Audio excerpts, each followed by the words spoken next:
Yang namanya tuduhan pasti orang menuduh berdasarkan asumsi mereka. Tapi sesungguhnya kami itu tidak mungkin.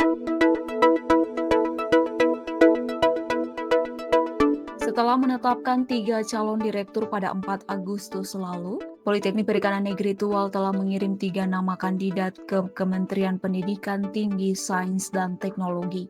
3 calon tersebut yaitu Dr. Usman Madubun SPI MSI, Glenti B.A. Somnaikubun Eskom MM, dan Robert M. K. Teniwood SE MM.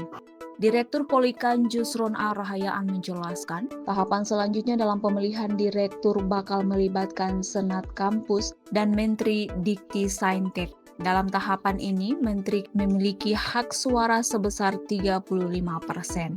Jadi Menteri memiliki hak suara 35% dari quorum yang hadir nanti.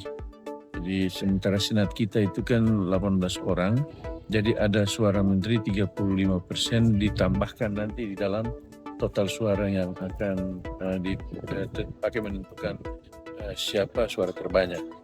Direktur 2 periode itu menambahkan sebelum masuk proses pemilihan, Kemendikti Saintek lebih dulu melakukan clearing guna mempelajari rekam jejak kandidat hingga visi misi. Kemudian Menteri bakal mewawancarai langsung ketiga kandidat. Polikan dijadwalkan akan mendapat kepastian informasi jadwal wawancara dan pemilihan pada 16 September besok. Namun, waktu pelaksanaannya masih menyesuaikan dengan kesibukan Menteri.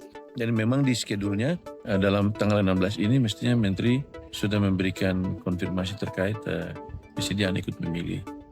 Kapan waktunya, tapi kita tahu Menteri kan pejabat negara yang selalu sangat sibuk dan kampus ratusan di Indonesia yang harus diurus. Jadi kadang bisa saja itu bergeser waktunya. Mengacu pada pengalaman kami 2 periode lalu, kami mengagendakan itu 2 minggu sebelum serah terima jabatan sebagaimana tahapan yang diajukan, tetapi Menteri itu menyesuaikan kondisi waktunya untuk ikut terlibat. Jadi sehingga waktu itu kurang dari 4 hari sertijab, kurang dari 3 hari sertijab, baru Menteri ikut memilih. Rahayaan menambahkan kemungkinan besar proses wawancara akan dilakukan secara daring, mengingat kesibukan Menteri dan ketersediaan anggaran. Kemungkinan besar daring, karena Menteri sendiri akan sulit untuk datang datang wawancara langsung, dan kita juga akan sulit untuk memberangkatkan 3 kandidat beserta panitia ke Jakarta untuk wawancara. Jadi di saat koefisiensi dan pemangkasan anggaran, kita kesulitan untuk hal seperti itu.